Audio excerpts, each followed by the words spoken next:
Hello everyone, it's the Gruppeteer and I'm back again with another Steven Universe vlog, and today's episode is The Good Lars.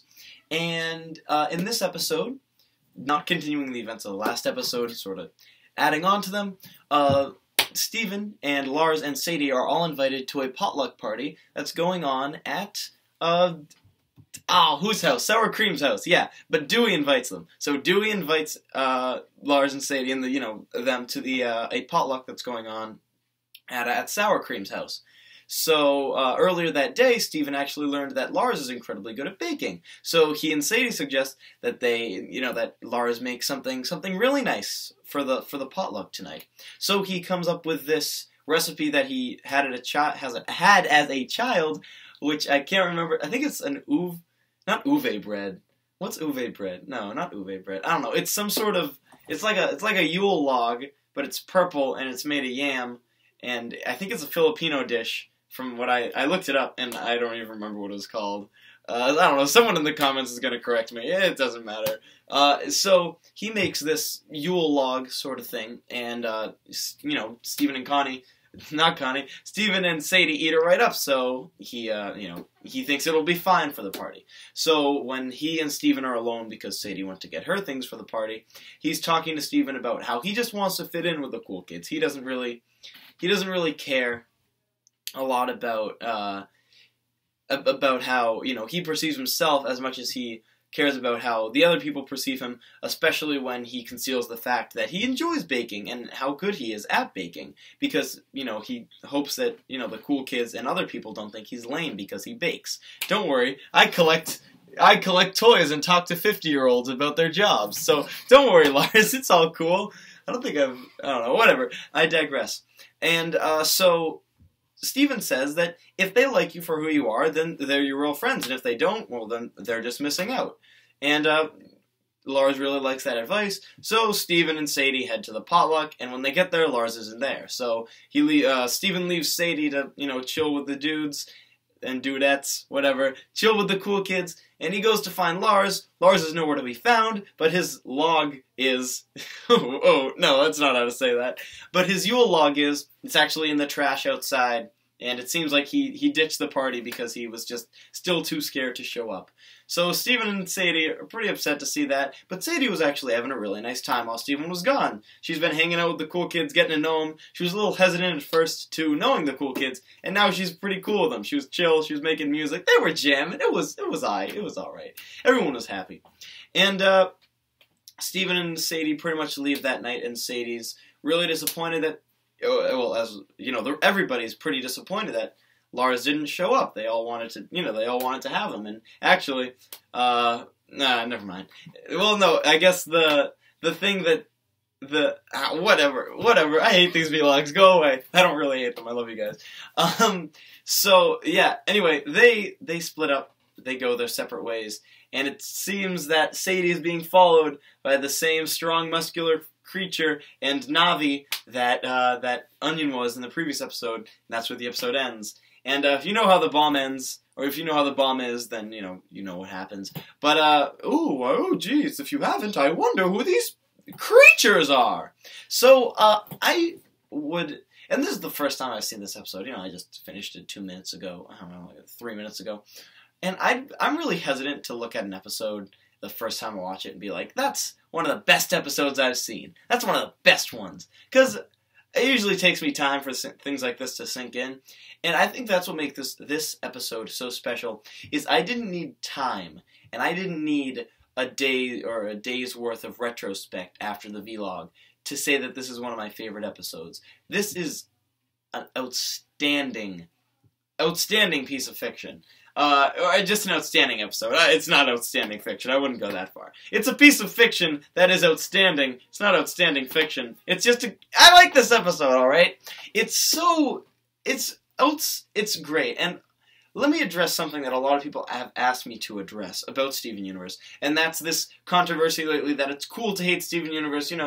Character proportions are wrong. It focuses on individual characters a lot more than it focuses on the big action and the fighting. And that's true. that, I mean, you know, I don't want to get into the hyperproportions thing. That second part, that's true. That's definitely true. There's half these episodes aren't about, you know, sword fighting and all that. It's about, hey, I wonder what Ronaldo's, you know, stupid video thing is. And I really hate those episodes. I mean, if you've been watching these vlogs, you know I hate those episodes. But episodes where they really take time, not to develop a character for the sake of jokes, to develop a character for the sake of just that character, are really where the series shines through, in my opinion, a lot. It's still not, I mean, you know, my job is talking about this show, and, you know, so you guys probably think I'm biased to think that every episode is amazing. On the contrary, I actually have to sort through a lot of bad episodes to get to ones like this. But episodes like this are honestly why I even started this show in the first place. Well, actually, that's not why, but, you know, whatever. And it's really just, I love episodes like this, where they don't take a breath from all the action, like a lot of people say. You know, oh, they take a breath from the sword fighting and all that to really get to know the characters. No. We're past the point of breathing. You know, we're past the point of taking a breath from the action. I think the action at this point is like that heartbeat you get when you have to jog across the street sometimes when there's like some buses waiting. It's like that. You know, the action now is the speed up pace. It's not consistently action with some slowdown points. It's all slow down with some occasional, you know, I had to late jog because it was raining and I had to get to my car pace. And I mean, a lot of people don't like that. I really, really do enjoy when they do it right. And this episode is done incredibly well. The way that they characterize Lars, who has been characterized before, but not really psychologically to the extent that this one was, and especially fleshing out his relationship with, you know, Sadie and Lars. And what I love, I mean, outstanding, is taking characters and we know well and have had several episodes dedicated to their characterization, and putting them in with characters that pretty much clash with their personalities, that being Sadie and the cool kids, and sort of Lars and the cool kids, which we've had before, but, you know, that's another episode.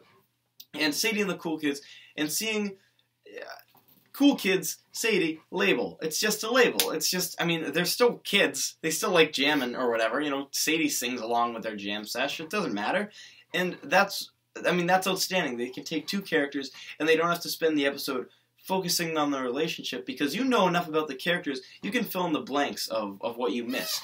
And I mean, seeing Lars open up the way he does, and seeing Steven give the advice the way he does, seeing how these characters have both matured, and in Lars's case, sort of stayed the same, it shows that the series, I mean, the pilot of the series is Steven pretty much being undermined by, you know, Lars, pretty much being, you know, put down by Lars. Literally, the pilot. And, I mean, the first episode, you know, I mean, you know, Lars has the upper hand from Steven, and we've seen Steven grow through all these episodes, and we know Steven's, you know, more mature than he was when we first met him. He even says it in this episode, pretty much.